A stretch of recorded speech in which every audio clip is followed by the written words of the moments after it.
Good morning, good evening, good afternoon, wherever you are, wherever you happen to be in the world, and welcome to another episode of The Living World of Darkness, Rage Across New York. We will be setting the scene on Sept, as that is where I am supposed to be, unless I have an adult. And Stoneclaw is, as is usual, for, midday-ish, lounging, sleeping, probably in the shade of Olaf's porch, or on his porch. She's quite the layabout during the daylight hours. So she has settled in, probably dozing on and off, and is, to be fair, remarkably notable as she is, for lack of a better word, enormous. She's roughly pony-sized even in her lupus form, so she is quite the notable lump of fur and waffling dozy noises, and settled as such, well, around Olaf's cabin, right under the stargazer's trees and tree houses. As this giant example of a lupus is snoozing away in the sun, a Dr. Mega will be making his way through the park, and he could have just finished the shift, and he's just walking back. So he's looks a bit ruffled. He's basically got like scrubs on, I suppose, and a white jacket, which is like the doctor's uniform. And he'll be walking towards the tree houses where his apartment is, and he'll just look and he'll see this huge this huge wolf that he's not seen before. And as he walks to the treehouse, he will just see it sleeping, and then just walk over to it in a respectful distance, just look down, or just look at this big thing, and just clear his throat and just say, "Hi there." And she is not so far gone that she is oblivious. So as Mega is making this kind of tentative approach, she'll crack an eye open, twitch an ear in his direction, but overall remain unalarmed because, well, they're in a warded area. He's Guru or something. And just because this is an unfamiliar person, and at least in human form he seems to be one of the more aged ones, she'll assume that, well, reasonably, considering who she has and hasn't met, that he's probably Guru, and he probably outranks her, and so she will just lazily, in an almost comical show of submission, will just kind of lazily lift a foreleg. She's already laying on her side. It's just like, here's my tummy. There it is. You've seen it. I did the thing. There's no need for that. Look, I'm sorry, but I've not met you before. My name is Dr. Anthony Megger. I live in the treehouse back there, but I'm not a guru. I'm assuming that's what you are. And she'll perk up a little more, take a bit more interest, and roll herself laboriously onto her big belly, and lift her head, crane it about, and with ears perked forward, kind of snuffle just in his direction, try to pick up his scent with that bit of a gap between them still. And if she's scenting him, she'll scent pure breed free on him, so she'll know that he's a kin. And this is a guy. He's a homid. He smells of hospital, if she knows what that smells like, and of the city. And he's just there, standing, looking at her as she snuffles.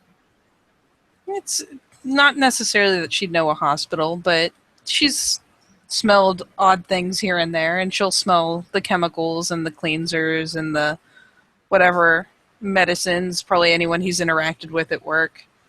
And so lazily she'll rouse up to her feet and kind of not stalk, but just kind of lumber towards him, still snuffling, not getting quite into hand's reach, and starting to kind of circle around, nose stretched out, snuffling.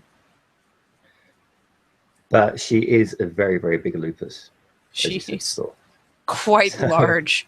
She is so about the size of your average hispo right now. okay, so that is pretty big. So Mega will look. He won't be scared. He won't look nervous, but he'll just look at this new this new guru that he's not really seen before as she circles him.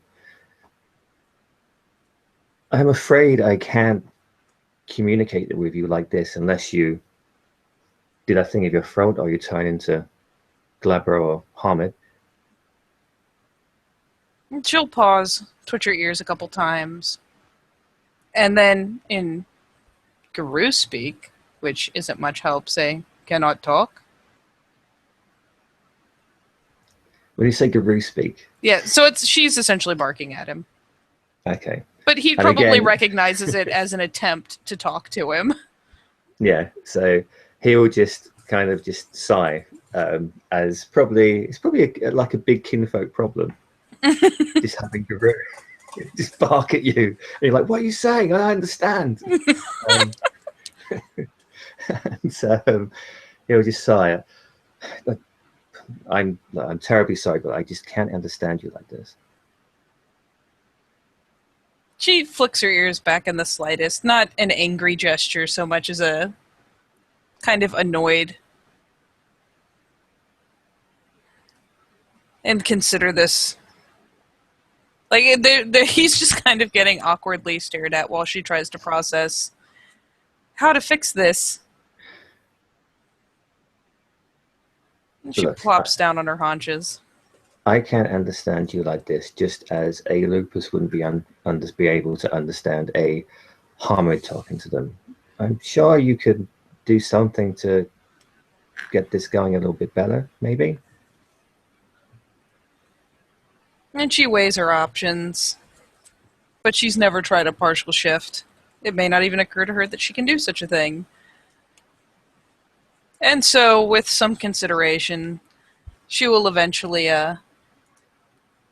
take her time with it, but in a stunning show of cooperation. Let me just get this. Oh, good, it's already zoomed in. She will go ahead and shift over. Now, the beautiful irony here is that she doesn't have dedicated clothes. Is she a little bit naked? So she is decidedly naked. Doesn't seem to really notice that she's naked or react to it. Just she was sitting as a wolf and now she's sitting in the grass as a people. Still a very, very big woman. Still very much scarred. And I promise that her eyeliner game is not as sharp as the face claim shows. She's probably somewhat poorly groomed, hair-wise as well. She doesn't really pay attention to that. And I don't think anyone's actually forced her to brush her hair yet, so it's probably pretty wild. As the lupus that looks like a hispo turns into Hamid, Mega, who's, well, he's a doctor and he's a kinfolk, he's seen all this thing before. He'll just look down and I say, well, thank you for that. I can... What, you don't have any dedicated clothes? No. Okay. Sorry, do you mind if I sit down next to you? I'm a bit tired from work today. No. Thank you. And he'll just sit down next to her. Again, not too close, but not too far, respectful distance from this new member of that he's not seen before. So, like I said, my name is Dr. Andy Mega. I'm Black Fury kinfolk. May I ask who you are? And she'll again kind of do an inquisitive stuffle and then realize, oh yeah, these things just don't work in this form. And then kind of awkwardly shrug. It's obviously her trying to shrug as opposed to it being just a natural gesture. Yeah. Stoneclaw. 4 legs. Cub. Well, it's a pleasure to meet you. And sorry, what tribe are you from? Well, you're a pup, but do you know your heritage? No. Well, I'm sorry to hear that. Alpha Uh, says I am Arun, but do not even know Moon. well, I've grown up around a lot of female Aruns, and you do look like one. But She who kind of knows? glances down at herself. Probably assumes it's the scars and looks kind of proud of herself. I think we decided that even in Hamid, she's like pushing 7 feet at least. She's ridiculous. So yeah, so she's huge. Yeah, so Mega is just so kind of like a mid-90s George Clooney is sitting next to this huge naked scarred woman at the moment. and, This is the classiest scenario. and well, it's a pleasure to see you here. I mean, I can see you're still getting used to being Hamid. I mean, how are you finding it all? Mm, do not like, but must be able to walk in city. Yes, you must. Even if you don't like Hamids or humanity, I'm afraid you're going to have to deal with it, especially here. Mm. I mean, so forgive me, right? Do you actually have any clothes, or do you just not have very much? I mean, what's your situation here? Are you staying with all the other cubs? And she lifts a hand and kind of points off to the side of the cabins, like to an area beyond. In den, some most rip forget to take off. Well, you're going to have to get some clothes dedicated to you at some point. Why? If you want to walk in the city, you can't walk around without any clothes on. You'll stand out like it. It won't break the veil, but you'll definitely get a lot of attention. I've learned to dress myself. Dusk brings clothes. Alpha brings clothes. Sometimes Ping brings clothes. Oh, well, that's good. Have you got any clothes at the moment that aren't ripped? Yes. Could you please do me a favor and just, well, let's play Hamid. She puts on a frown that's along the lines of a pout. It's just like grumpy frown. It's the I don't wanna type of expression. And as she does this, I don't want to, almost childlike pout, Mega will just look at her with a side glance and say, look, you are four legs, but unfortunately, the two legs part of you is still part of you. The main problem we have around here is of Hamid's two legs that don't really know what it's like to be a four leg, a wolf. You're the Yes. other way around. So if they have to learn to be like you have to learn to be like them, especially if you want to survive in New York. I learned how to put on clothes. I am good at this. Firm Well, nod.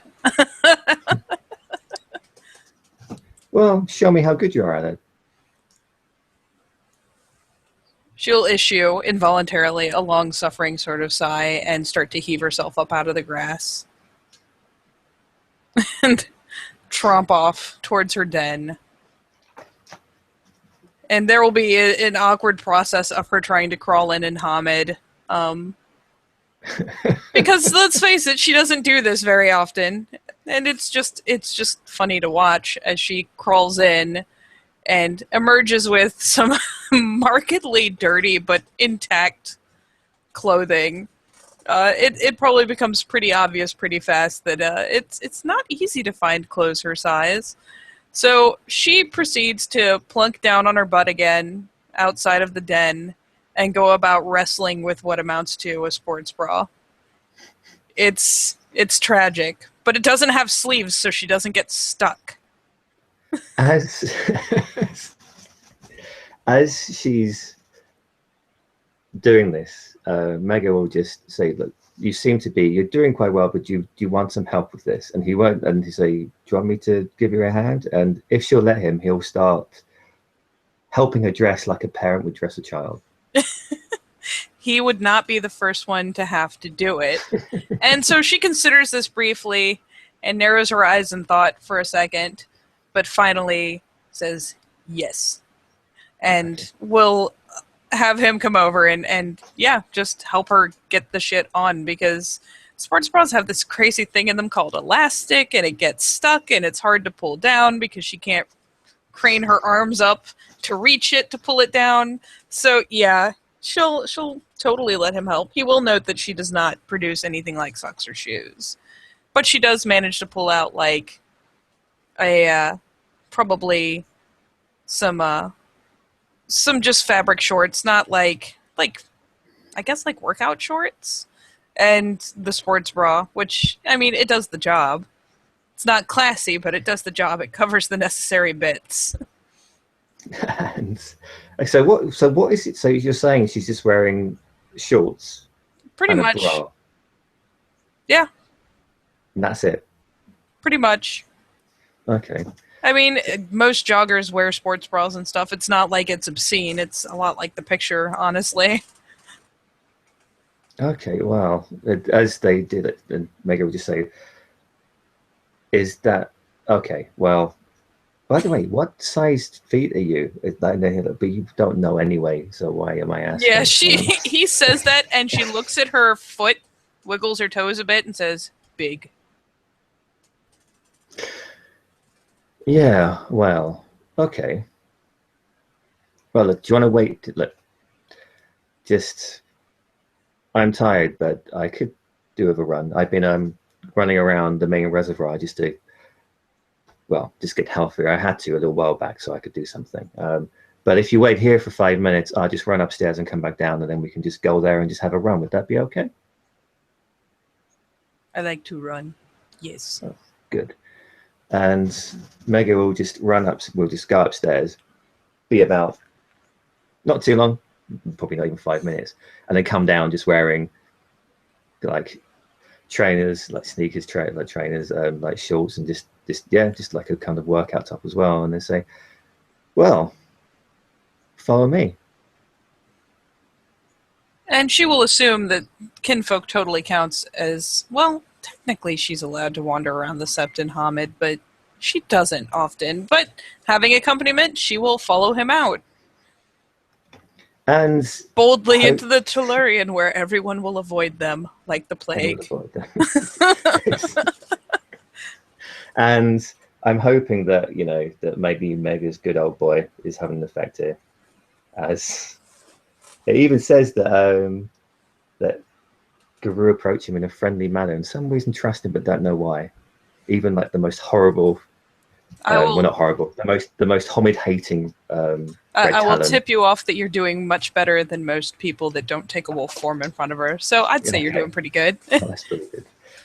And as they walk outside of the guarded pass, the Sept, and then they get to I forget the name of the reservoir. It's the Jackling Onassis Reservoir, and it's actually got lots of people do just jog around it apparently, and they just walk down to the point where it starts. Well, to the nearest point, and say, "Well, come on, just I'm sure you can run paces around me, but if you just could you keep pace with me as we just jog and talk? Would that be fine?" Yes. Okay, cool. And then they just start jogging very around It will it. So they walk. it may be a comical process as she realizes that there are different speeds to running. Okay, well, does she bomb off like to start off with? Well, thankfully, she knows how to walk, she knows how to run. It's just a matter of learning to moderate her speed and her strides a bit.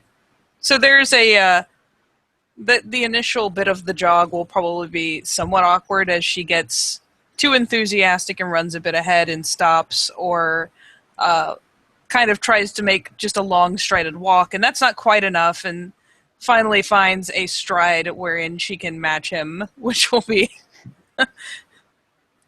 probably an easy stride for her, but it takes her a minute to As find it.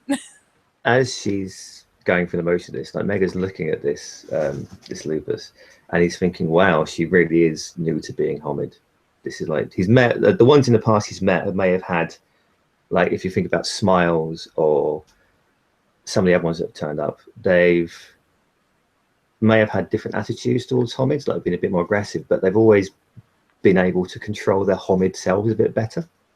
She's still like a baby, kind of working out how to do things and how it works and Yes. what to do. So as she kind of gets in pace with him, Mega will just look at her and say, "Look, just try and blend in, like just try and copy me. And even though everybody else is going to avoid us because obviously they're going to subconsciously sense what you like your rage, but just when you see people jog or run, just look at them and just see if you can actually try and copy what they do." And she'll glance to the next person who probably picks up speed to zip past them, and then looks back down to Mega and says, "But then I will go too fast." Well, look, just there are other people jogging as well. Just copy me. Even though you can go twice as fast, just copy what I do. And yeah, she'll settle into stride. It's comical for a moment, but she finds it. Well, says Mega as he's like starting to jog on. You have to think. The reason why I did this was just to build up, well, just stamina, I suppose, really, and just to lose some weight. I was getting a bit, well. Fat. Some people suggested, yes. Some people, in order for me to do certain things, I had to get a little bit more healthier. So it was Should do this. This is yoga. He's good. you do yoga, Yes. He's very good for training Hamid body. okay? And who teaches you yoga?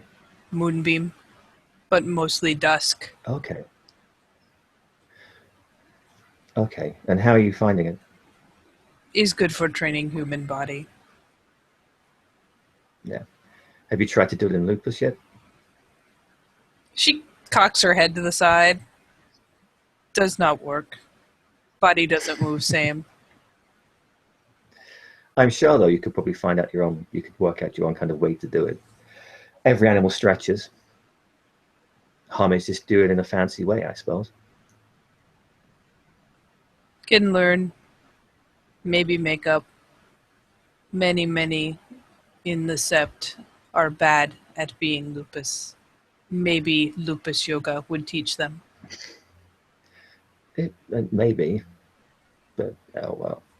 But yeah, many in the sept are bad at being, well, four-leg, but like I said before, Yes. the four legs have got to learn to be two legs too. So this is a good lesson in itself. They take very long time to learn to be two legs. Very. If it takes them that long to learn two legs, maybe it will take them longer to learn four legs.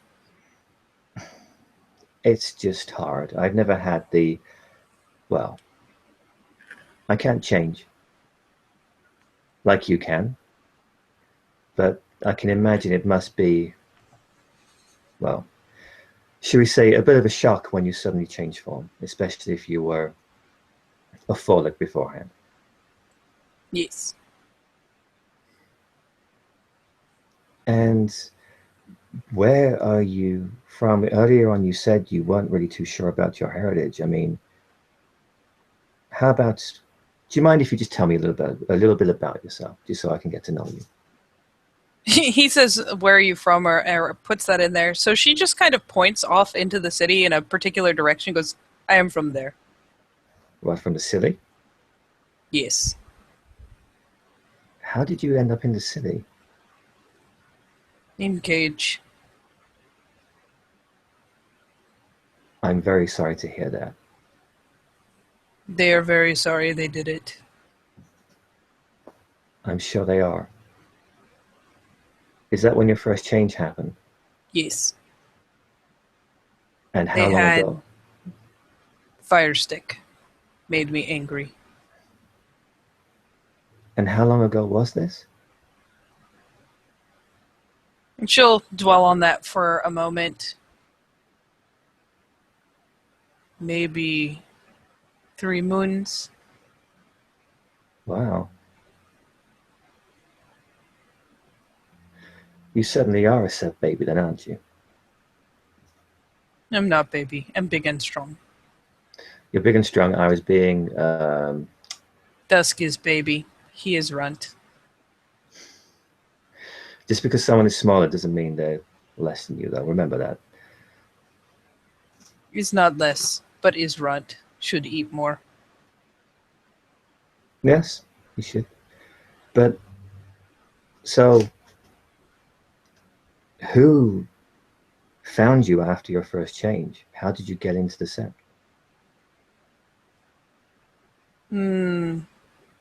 Many. But Laughing Shadow was with them. Okay.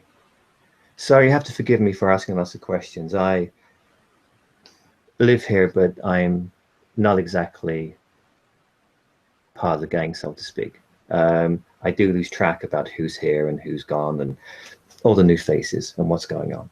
Many found me, jump on me, put me in moving box, bring me here. Well, it's good that they found you. Yes.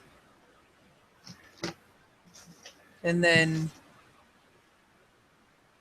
Unicorn's Boon took my chain. And then have trained with Alpha. Well, I'm sure everyone's glad to have you. We do need more. Yes. So I'm glad to have you around. Yes.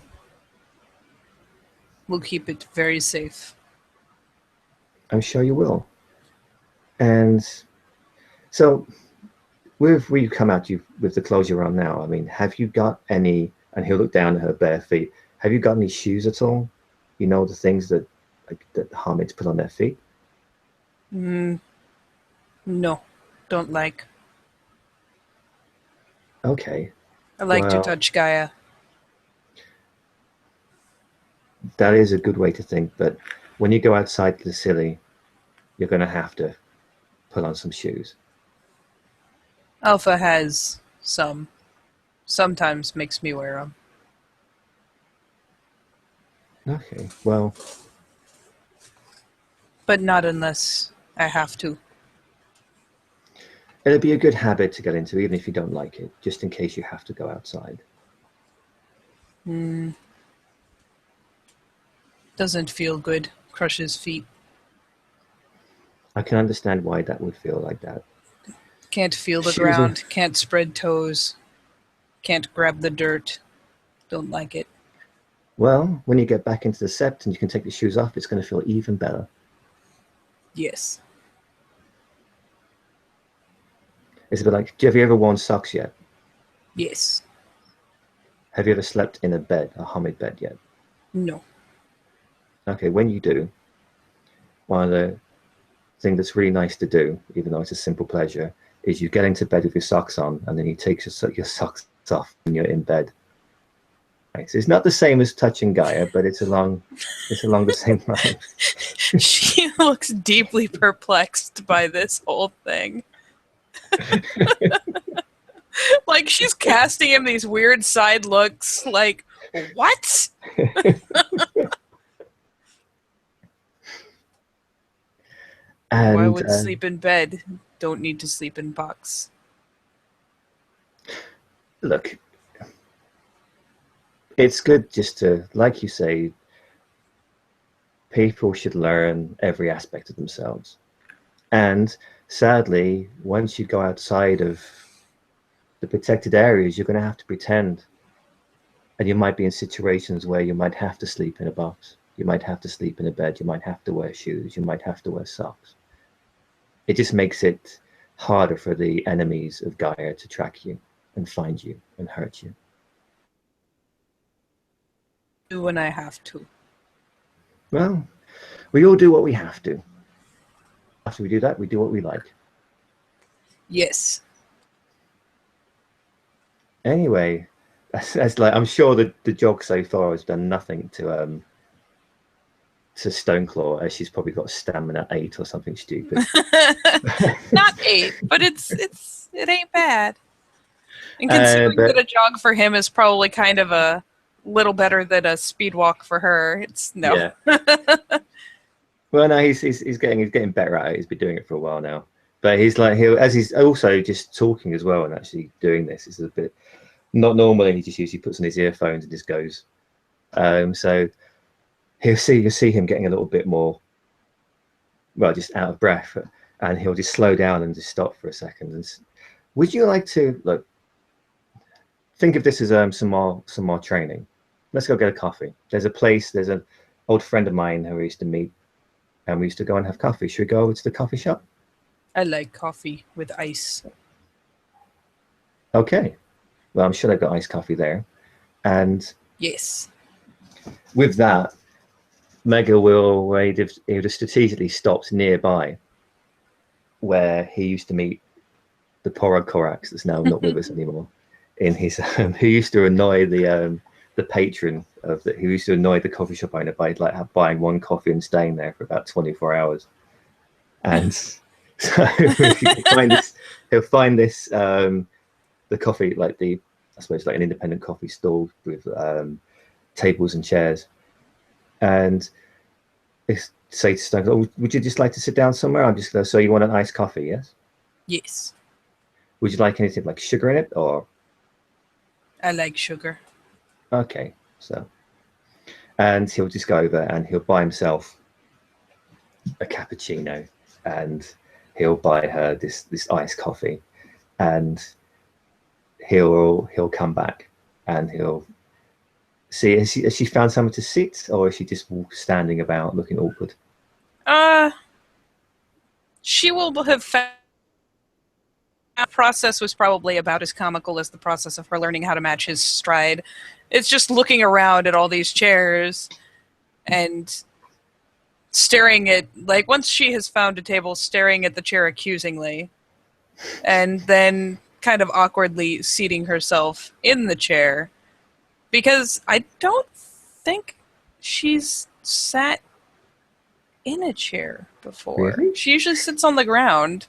So, yeah, she kind of affixes this chair with an accusing look and is obviously very experimental. Like, she's tentatively approaching this chair, and it's thankfully not a hard process. So, I mean, she plunks right down, but she definitely approaches it like it's a new thing. Like, looking at it, cocking her head a bit, kind of sidling over, glancing back at it to make sure it's not, like, moving or something, and seating herself. But by the time he gets back, like, he could probably watch this from the line, but by the time he gets back, she has settled and decided that this chair is not going to break. As he comes over, he'll just put her iced coffee on the table and just put his coffee in front of him. They should be fine. I mean, you're a big girl, but they should take your weight. Yes. And she will, if the coffee has been even nudged slightly out in front of him, she's going to go for it. And does she just guzzle it down one go, or does she sip it, or? She will probably immediately pop the top off of it, because straws are weird and they hinder her drinking process. Thankfully, she doesn't, like, lap at the coffee, but she definitely just drinks from the rim and then goes about trying to, like, with comical ineptitude, goes about, like, sucking up a piece of ice so that she can chew on that after she's swallowed the coffee, and looks very pleased with herself. She's winning, even though she's making, like, ridiculous slurping noises. This is the best. Well, you obviously like your coffee. I mean, have you ever had hot coffee before, or you just prefer the cold stuff? No, have not had. But I like ice. I like eating it. Well, how about you try this? And he'll just hand her over. I said cappuccino, didn't I? No, let's say it's an espresso that he's got. Oh, Jesus. Very Is he going to hand her something that tiny? Like the little cup of espresso? And so he pushed over the espresso. So he's going to push it over and say, no, look, this is an espresso. Basically, what you're drinking in there is this with lots of milk in it. Let me roll real fast. Actually, let's roll something different. Hold on. Gotta remember her. I don't roll her intelligence often. Oh God, that's tragic. Uh, So what's she doing? I'm trying to decide. Okay, she will understand when he says try it that he doesn't mean here, just chuck this entire thing back. So yeah, I mean, it's new food. This is always a good thing. So she'll pull it over and snuffle at it, and maybe, depending like on the type of cup, appreciate that it is hot when she picks it up, It'll so be that she, steaming. yeah. Well, hot food isn't normally a thing, so she does figure it out, and so she'll pick it up, and thankfully it's not. She doesn't go to an extreme with sniffing it, so it's not like weird looking, but she does kind of experimentally sniff while it's right up at her lips because she's curious, and will carefully sip at it, and then kind of wince just because it's hotter than she expects, and set the cup back down. If she's used to milky sweet coffee, this is going to be the most bitter thing she's probably ever had in her entire life, as well. You should have seen what happened when they gave her alcohol. Oh no! She generally flavor isn't a problem, but let's just see. What can I roll for that? See how much she likes it. We'll just roll some fate dice and see what she thinks. Well, no, because she didn't have a problem with beer either, and that's bitter. So yeah, she takes a sip, and there's like the kind of wince as the hot liquid hits her tongue, and she kind of abruptly sets it back down because it bit her. God damn it! But It is gone. but once it's set back on the table, she kind of rolls it around, smacks her lips, swallows it, and then pushes it back over. Is hot. It is hot. It's hot and it's bitter and it's full of coffee. In another place where Hamids live, this is practically what they have for breakfast, the first thing they have during the day. Ironically, it doesn't seem to really kick her that bad, like caffeine-wise, because Dusk thinks it's really funny to give her like 3 and 4 shot lattes. So there's no. Oh, they're being really cruel to your little Lupus. What are they doing? Like getting me drunk? Loads of caffeine. What's Well, that and she's not in breed, so it gets processed really fast.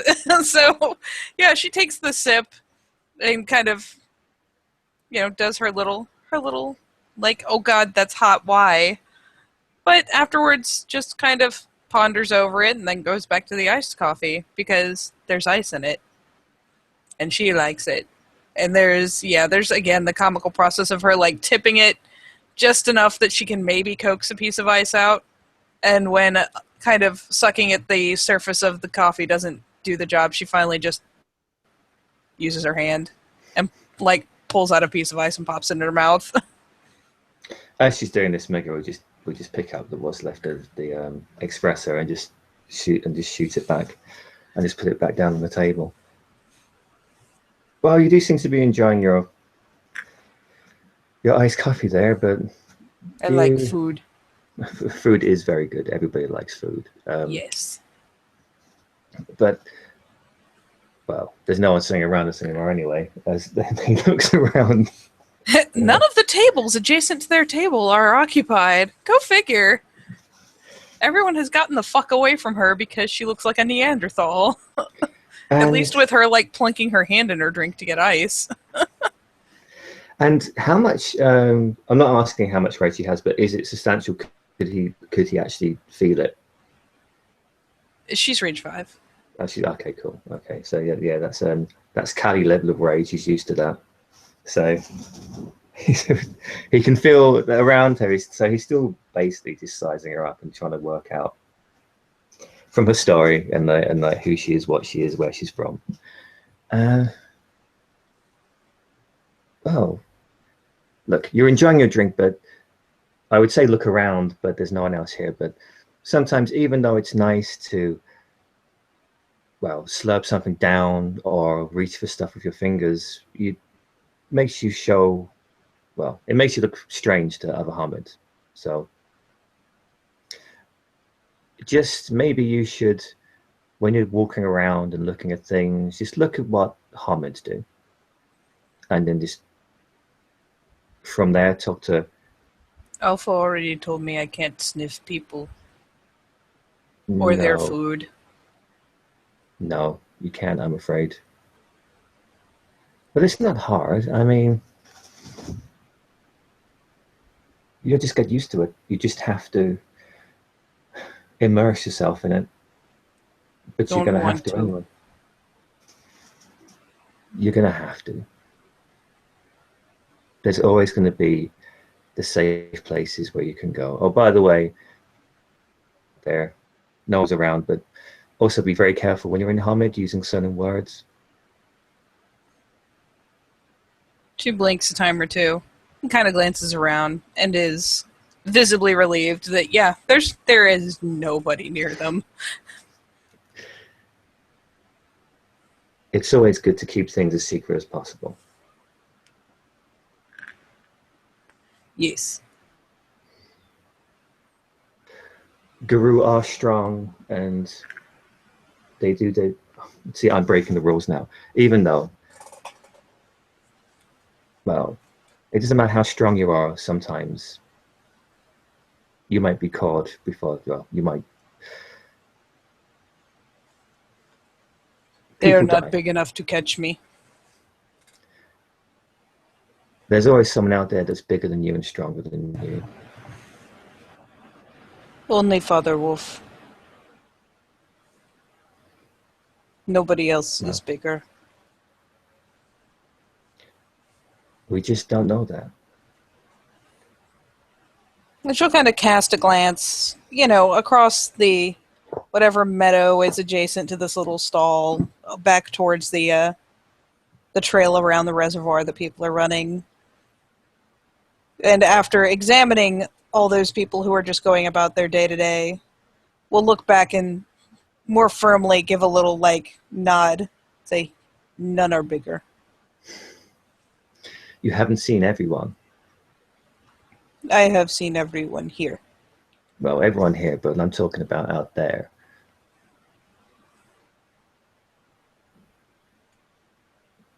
But anyway, have you finished your coffee yet? She has finished it and is, well, when her attention is called back to it, you know how that one piece of ice will get stuck to the bottom of the cup? She is reminded to glance down and there's that piece of ice being a bastard. And she tips the cup up, tips it all the way upside down. It still sticks.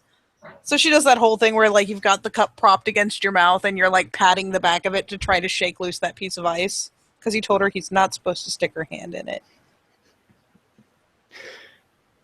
She will eventually be the victor. She does this, and well, should we go somewhere? Well, let's walk into somewhere a little bit safer. Let's just say. Yes. And he'll get up and he'll walk onto the track and go, "Hey, hang on a minute. Look, this. If we just run around here for a couple of yards, then I know we can jump off and it's quiet. So come on, follow me again. Try not to sprint this time. Keep up pace. As slow as I am." There's mild grumbles, but she will comply. And they will run around the reservoir, and then Mega will continue jogging, going to a protected part of the set proper. and he'll find a body of water. It could be a small pond or one of the lakes they have within that area, that kind Mm-hmm. of area. He'll stop by the water and say, "Well, show me how you sidestep." Yes. And she will, eagerly enough, just trot on over. Probably actually trot into the water for a bit. Just, get her feet in there. And stand there until the water's still. And then snap right across because the gauntlet is thin as hell and the. Actually, here. Let me be legit. It's a good thing it's only difficulty 3. So, okay, it's not a snap. It takes her a minute, but she goes ahead and pops across. Okay. You do know my past success rate of going into the gauntlet. You can just take your time. I was trying to be fancy Yeah. and go fast. I did not Uh, succeed. because Mega, even though he is blessed by Gaia, has still got memories of being stuck in the gauntlet the first time he crossed over. He's going to take his time, because if it wasn't for a certain silent strider, he'd still be there with pattern spiders sucking his brains out. So he'll see her like phase go over, and then he'll just sit down next to the water and just look at his reflection and just go through into the umber. And when he gets there, he'll just look around and see where Stoneclaw is. And she's probably standing just deeper in the water. Kind of just standing there, maybe not even quite knee deep, but just kind of wiggling her toes in the mud. Oh well, getting back in touch with Gaia again, are we? And I haven't decided how it manifests, but she does have Spirit Heritage 3 for Earth Spirits. So I imagine this is manifested somehow. Maybe that she looks a little more solid. Her scars look more like cracks. Stuff like that. So what is it? She's got Spirit Heritage 3. What spirit again? Earth Spirits. Spirits. Okay. Would that be quite, for someone with Spirit or 3? Would that be quite blatant from looking at them? It's I mean, you could probably hazard a guess, even just without any spirit lore looking at her. It's obvious that there's something wonky about her, and considering that it visually reflects the spirit heritage, especially with Spirit Lore 3, I imagine you have no problem identifying it. Well, even though you don't know where you come from, I'm sure there's a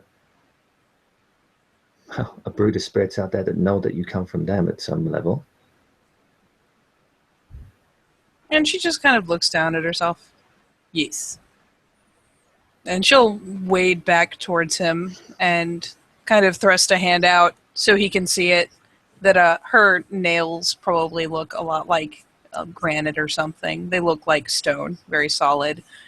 In lupus, at least, I figure it kind of comes up from her feet. So her hands and feet especially probably look a little more stony. Is why Alpha called me Stoneclaw. Oh, well, I'm sure you'll be a valid help to the sep. Sorry, do you mind if I just look at your hand? No.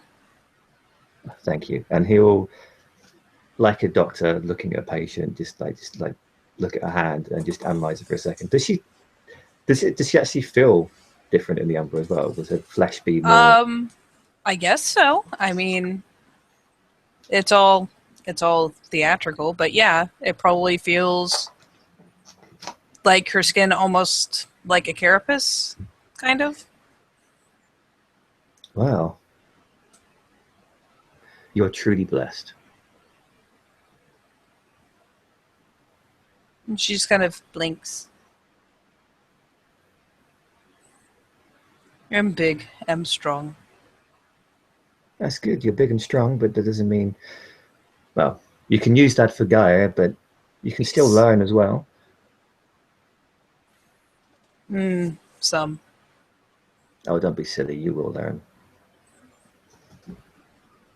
Dusk knows more than I do. Dusk is shadow spirit. His whole family of shadow spirits stay with him all the time. Well, I'm sure at some point you're going to cultivate your spirit ancestry as well. But you're young. I mean, how many moons ago? It was only a few moons ago you actually changed into Krynos for the first time. As well, you must be younger than most. Well, you Yes. are. Look, it must be hard with all of this, but it's good that you found the Sept here and everyone in it. It's much better that you come here than obviously being caught by forces of the worm. Yes. But even though there are things that you may not want to do, sometimes things just happen to you. I mean, come, look in my eyes, and he will just. Hopefully, this is the right screen. Yep. And she And will. if She you. has no concept of personal space, so she has zero issue getting all up in his face to look at his eye. So she'll basically see the Gaian symbol that is basically that's in the center of his eyes. And her brow knits a bit in confusion, but she doesn't know the symbol, so she'll, see it, but then stand herself back up. Look, and he'll see there's no kind of real recognition in the face. When I said I'm a kinfolk, that is true, but I'm also something else. What? Well, Gaia sometimes creates servants to help her in different ways. And some of them are called, well, camis. And she chose me to do that for her.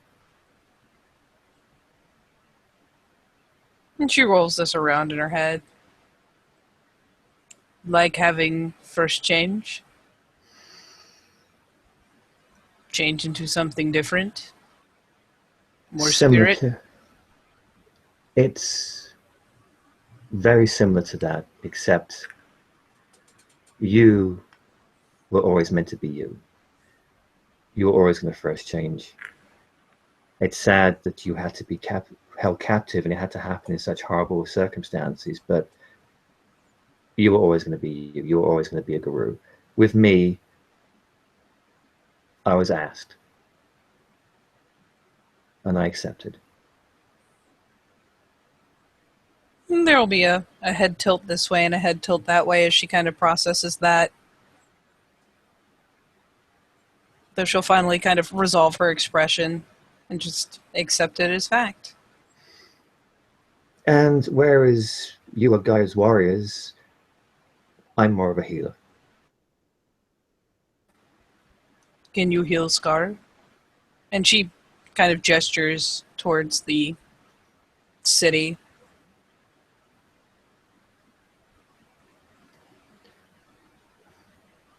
That is part of my job, but I'm afraid it's going to take a lot to do. I talked to Smiles about scars on Gaia, and he says there is not much Gaia that is not scars or is not changed by humans. And he That said is that very we could true. clean the scars, but a scar, even when it is clean, is still a scar. And she kind of gestures to one of her arms for the sake of reference, because that's where she's got more of the bite scars. Does that Scar. mean that if scar is cleaned, you can heal it away? I think Gaia will always be scarred. But if we'll do our jobs properly, she won't die. Good.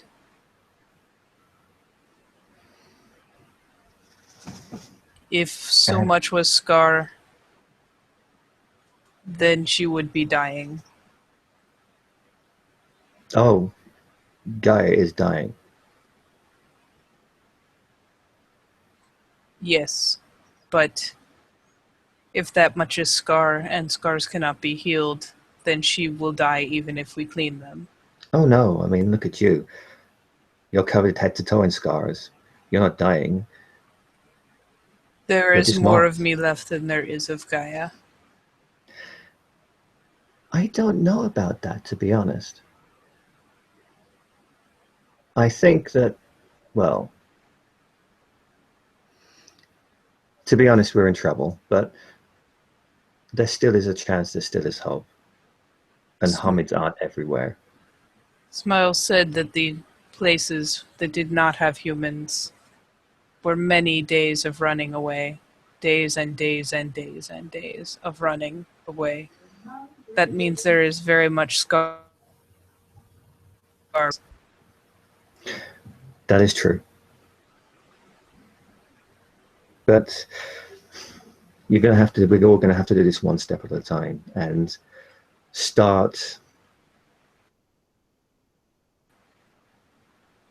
Look, and also you're talking about scars everywhere. I mean, have you heard of the sea before? Like the oceans, the places in between land, the big spaces of water.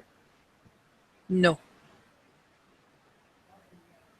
Well, and at that point, Mega will just find, like, we'll just look at the ground, and he will find a stone or a stick or some kind of item, and he will just do a very, very kind of like basic, like a good, like, if you look at an atlas, Mm-hmm.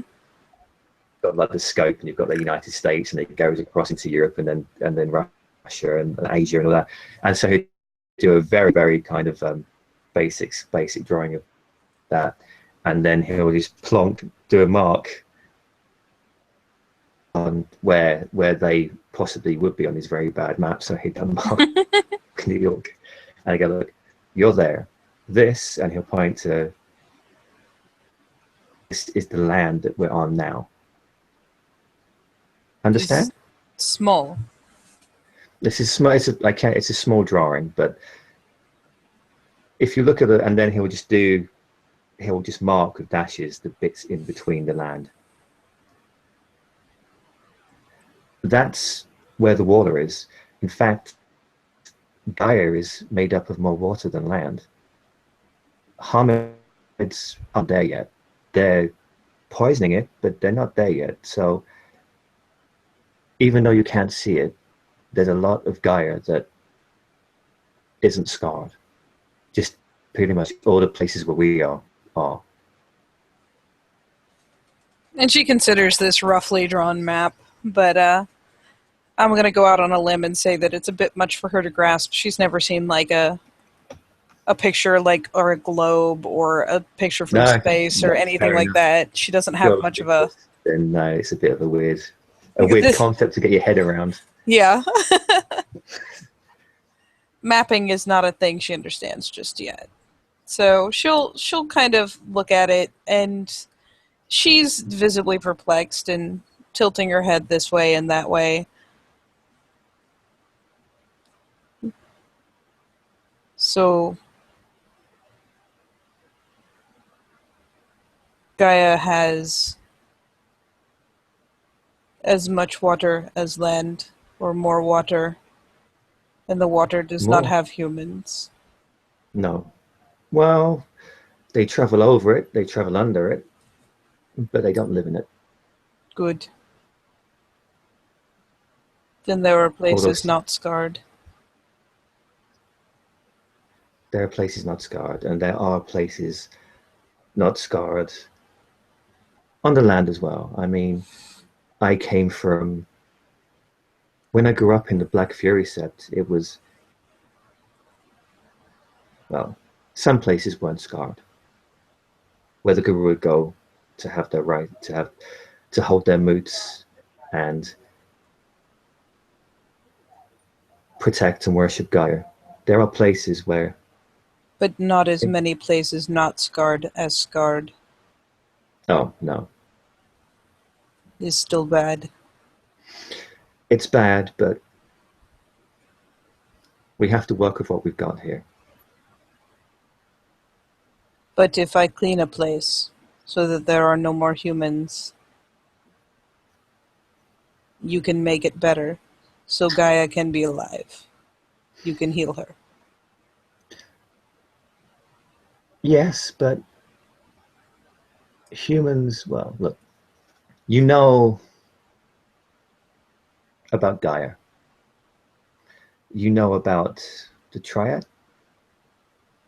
Some. Some. Well, look, basically, if you look at humans, they are being used by the Weaver and the Worm. Yes. If you kill all the humans, Not all. well, Only humans they're kill all. very true. But there will still be unbalance. There will still be taint and scar. But do you want to hear a little secret? Yes. It's like, have you ever heard of the Impergium? Very little. A long time ago, the Guru would, well, I suppose, cull, like keep down humanity's population so they wouldn't get too big. And then, for whatever reason, it went wrong and this happened. They did not do a good job. Well, Smiles tells me that too many Garou said that these were our people and you cannot kill them until we could not kill any. well, there's kin on both sides. You have wolfkin and you have hominkin. You need both. You But, don't kill kin, you only kill humans. well, it got out of hand. But at some point, there will have to be a second Impergium Yes. if Gaia is to live. There are too many. Too many to feed means not enough prey.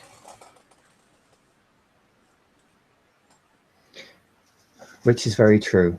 So that is on the cards and that's going to happen. But first things first, we have to stop the worm from destroying everything first. Then we can start cleaning up. But where there are no humans, there will not be worm. Oh no, there will always be worm. Humans are well, they're not the cause of it all. But where they are, it But is that, easier for the worm to be.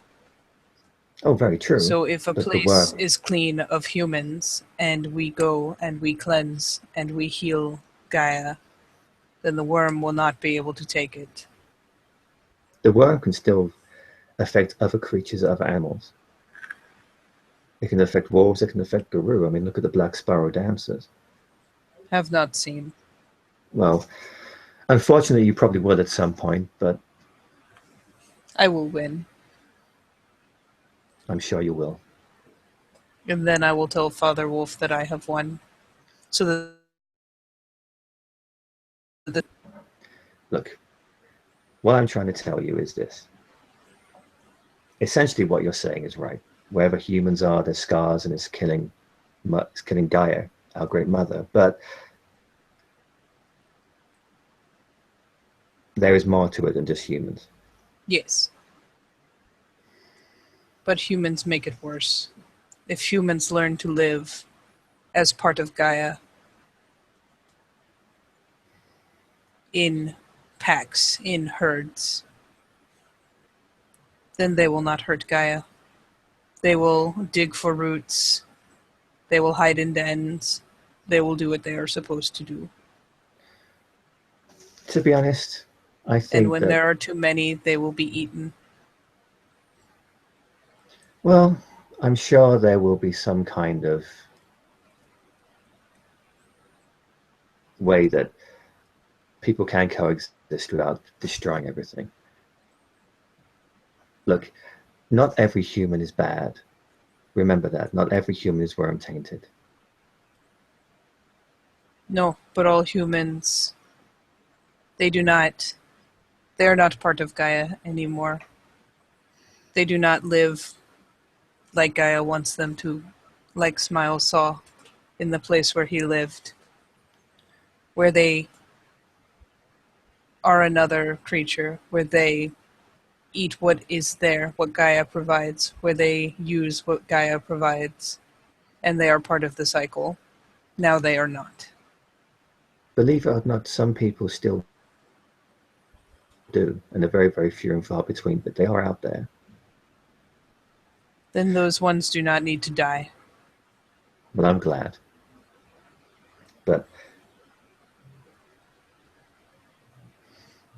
yes, there will be a lot of work to do, a lot of scars to clean. Yes.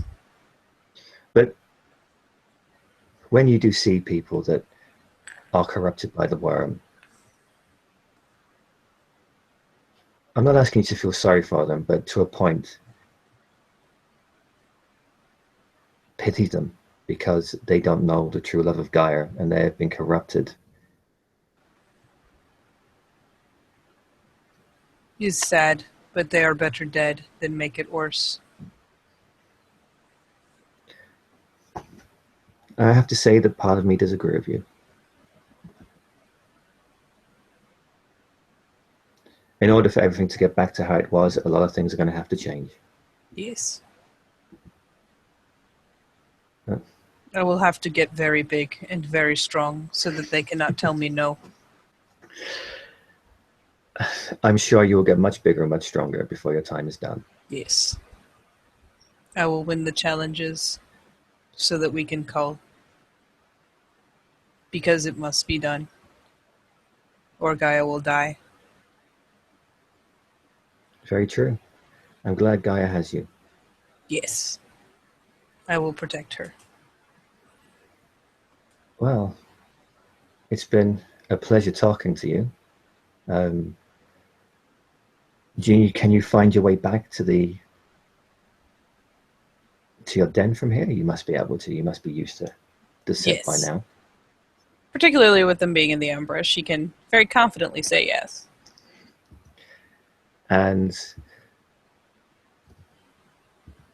then with that, Megan will just nod and say, well, and he'll hold out his hand. There's like a handshake motion. Does she know what that means? Or Nope. She holds out the hand and she looks at it. And then he will gently like get a hand and just do the kind of like this is what's called a handshake. It's a Hamid way of greeting, and you're either greeting with someone or you're agreeing to something, but it's just a friendly, positive thing to do. She kind of screws up her face a bit because humans are weird, and let's face it, Mega's got the good old boy and stuff going for him, but generally she's not very big on people's hands touching her, so it's kind of a comical thing where she's like, well, this is okay right now, but this is gross and weird. Yeah, so she kind of pulls an almost childish face, but I mean, she lets him take her hand and shake it.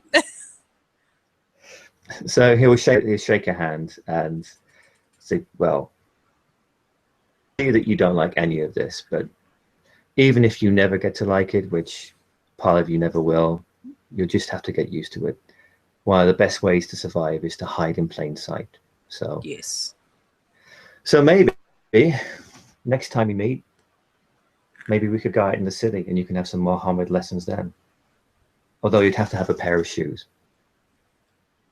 There's again the kind of it's essentially amounts to a childish pout, which is kind of comical on like a 7-foot woman, but what you gonna do? Don't make shoes. Again, you don't like them, but I'm saying sadly you're going to have to wear them. Oh, by the way, let me just see something. And can I just stand next to you for a second? Yes. And he'll stand next to you. I should fairly remind you that since her clothes weren't dedicated, they're not there anymore when they sidestepped. They're left. Yeah. They're in the shallow end of one of the lakes. She'll have to go retrieve them later. And he'll stand next to her and he'll put his foot next to hers and just try and judge her size of feet from him. I mean, I don't know how big George Clooney's feet are, but anyway, so he'll just look at that and try and she'll stare at this process because she has no idea what he's up to, but he's doing weird Hamid things. Apparently his foot needs to be next to her foot. And Meh. so he basically stand next to him and then say, "Oh," and from his size, he'll rate. I don't even know American shoe sizes, but he'll kind of think, "Oh, I'm size such and such, so her feet are bigger." Blah blah blah. It must be. And they say, "Oh, you must be such and such size, I think." Like roughly blank size. Yeah. He goes, "Who knows?" What I do is next time I'm out and about, I'll see if I can buy some shoes for you, and then we can see which ones fit. Okay. You can even jogging around barefoot looks strange. But how do you grip the ground when you run if you have shoes? You have to have shoes with grip. That is silly. Your feet grip. I That know is it's what they are silly. for. Listen, Stoneclaw, everything about this will make no sense to your lupus ears. Everything is going to be silly and stupid. Hominids make everything complicated. Yes, they do. There is a hell of a lot of monkey babble. Mm, okay. But anyway, I will see you soon. But anyway, if I do something now, you won't be shocked or angry or surprised or attack me or anything. She just kind of blinks at him. You are small, not scary. Oh well, that's a good thing then. And then with that, Mego will just look at her and I actually do it. For fuck's sake, that's great.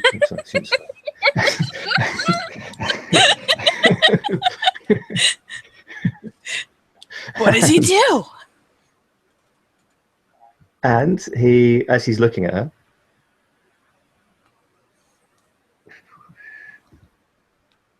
he will turn into a little raven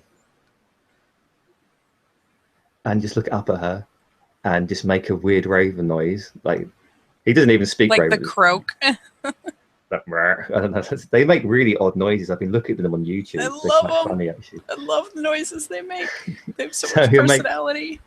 so he'll make these kind of weird noises, and essentially he's not making any sense even in Raven. He's just like making bird He's noises, just making noises for the sake of making noises. Yeah, she and just kind of then looks perplexed at him, like, oh, it's all a lie, because she has met Edward, so she's confused now. oh, she's even more confused. And then She's with not that, mad, but she's looking at him sideways, like, what the fuck? and then I think with that, I'm not sure because I'm not actually like let's just do like a dexterity athletics roll. He kind of like, Yeah. and with that, yeah, he kind of like he'll look at and make some noises, and then he'll do like a skip and a jump, and he looks like he's very just as she's unsure of herself in Homid. If it is, able to discern a raven that looks very unsure of I itself, I he imagine kind she of like knows what a bird looks like when it takes off naturally versus like when they're injured or something and there's a lot more hopping and a lot more flapping and a lot more work. it looks like if in a way it looks like it looks like the raven's trying to get used to its raven skin in the same way that she's getting used to her homid skin kind of thing. Like he's not acting like a raven should act or moving like a raven should move. He looks very awkward, and eventually he will kind of like skip and run and just fly off into the distance. Well, that does seem like a good way to go. And as this raven flies off dramatically into the sunset, or, just kind of awkwardly gets into the air, which is always a good step, she will finally revert comfortably to her breed form and go about trotting back into the direction of the Cub Cabins, full of coffee and happiness. And so, with that, I will say thank you, player, for playing, and thank you, watchers, for watching. And we will see you next time on the Living World of Darkness Rage Across New York.